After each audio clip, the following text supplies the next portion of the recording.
Pascal Blache, bonjour. Vous Bonjour. êtes le maire du 6e arrondissement, vous êtes conseiller communautaire, vous êtes aussi président d'une association Nouveau Cap Lyon Métropole dont vous espérez faire une rampe de lancement, soit pour devenir un jour président de la métropole, soit maire de Lyon. On va en parler de politique, mais avant je voudrais parler d'un dossier local du 6e arrondissement, mais qui intéresse tous les Lyonnais. Je veux parler du cours Vuitton qui a enflammé les débats lors du dernier conseil d'arrondissement, c'était en début de semaine. Pourquoi les travaux n'ont toujours pas commencé ?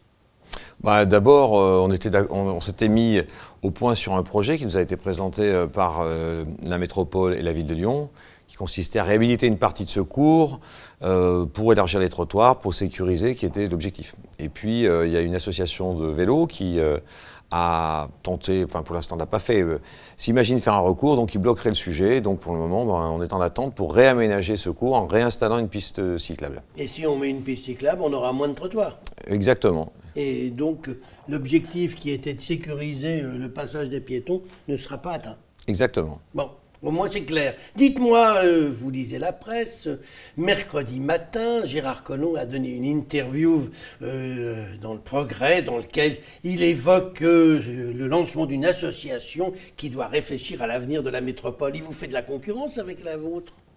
Il marche sur vos plates-bandes. Je vous remercie, c'est un honneur. Ça veut dire que si on est à son niveau, c'est sans doute très bien. Non, je pense qu'il a raison, il a une expérience. D'abord, il s'imagine peut-être fédérer un certain nombre d'énergies. Non, moi, j'en avance doucement, dans un esprit dynamique et rassembleur pour rechercher toutes les bonnes idées qui permettraient à cette métropole et à la ville de Lyon de se projeter pour les 20 ans qui viennent.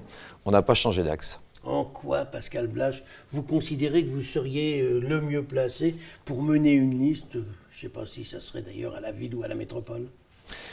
Je considère pour l'instant pas que je suis le mieux placé. Je fais si le travail. Vous avez fait votre association, c'est que vous avez une idée derrière la tête. Oui, vous savez, moi je suis toujours un peu dans la même méthode, je ne sais pas faire autrement. On essaie de réunir des gens de bonne volonté qui ont des idées, on essaie de réunir ces idées, de les écrire, déchiffrer, et puis partant de là, on verra si cette plateforme est pertinente. Mais on avance, c'est sûr. Vous avez déjà commencé à y bâtir un projet ? Ah oui, on a bâti un projet, des idées, et surtout on a pour évalué pour la ville de Lyon et par incidence pour la métropole. Mais la métropole, c'est plus large, vous avez besoin d'une consultation qui est beaucoup plus large. Les territoires ne sont pas les mêmes. Quelles sont les grandes idées, ou tout du moins une grande idée que vous aimeriez développer ? Je ne sais pas, je n'ai pas prévu de dévoiler quoi que ce soit. Non, je pense que par exemple, sur les mobilités, on a beaucoup de choses à repenser. Dites-moi, Pascal Blache, le patron de La République En Marche, M. Castaner, a expliqué que son parti pourrait très bien soutenir demain un maire LR. Est-ce que vous pourriez imaginer de vous allier avec les macronistes dans une grande liste à Lyon ? Écoutez, moi aujourd'hui, je suis maire d'arrondissement. Je crois que ça concerne les mairies de plein exercice, donc je ne suis pas concerné par cette stratégie ou cette tactique.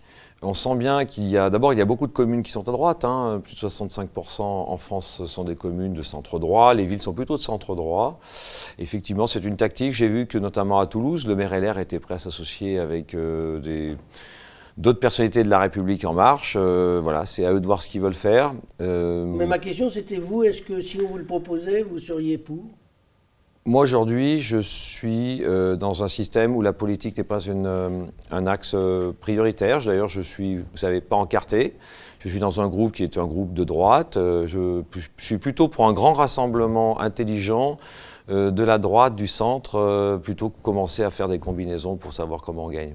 Pascal Blache, Étienne Blanc, qui était à ce même micro il y a quelques jours, semble s'intéresser à la ville, à la métropole. Est-ce qu'il vous paraît avoir la capacité de réussir l'union, la grande union droite, centre dont vous venez de parler ? Moi, ce que je pense, c'est que sans cette grande union dont il parle et dont j'appelle mes voeux très fortement, il n'y aura aucune espérance de pouvoir reconquérir quoi que ce soit. Non. Le monde a changé, le système électoral est différent, notamment pour la métropole. Sans cette grande union, il n'y aura aucune capacité de gagner quoi que ce soit. Mais je repose ma question. Pardon. Vous connaissez bien Étienne Blanc. Oui. Est-ce que vous pensez qu'il serait l'homme de la situation pour créer ce grand rassemblement ? Écoutez, moi aujourd'hui, je discute avec tout le monde et Étienne Blanc est sur la même ligne que moi sur ce sujet-là. D'ailleurs, on en parle. Voilà. Après, il y a des discussions privées dans lesquelles on essaie de voir comment les choses peuvent s'organiser. Je pense que c'était quelqu'un de personnalité politique, intéressante. Il ne pourra pas le faire seul, je ne peux pas le faire seul. Il faut que tout le monde s'unisse. Donc ça veut dire que vous êtes en train de préparer une grande union, lui et vous? L'un à la métropole, l'autre à la ville? On n'est pas dans cette discussion aussi aboutie. Pour l'instant, il y a le préalable. Est-ce que tout le monde est capable de se réunir? Bon, bah, quand vous aurez la réponse, on vous attend pour venir nous la donner. Pascal Blache, Je vous remercie. promets que je laisse l'exclusivité.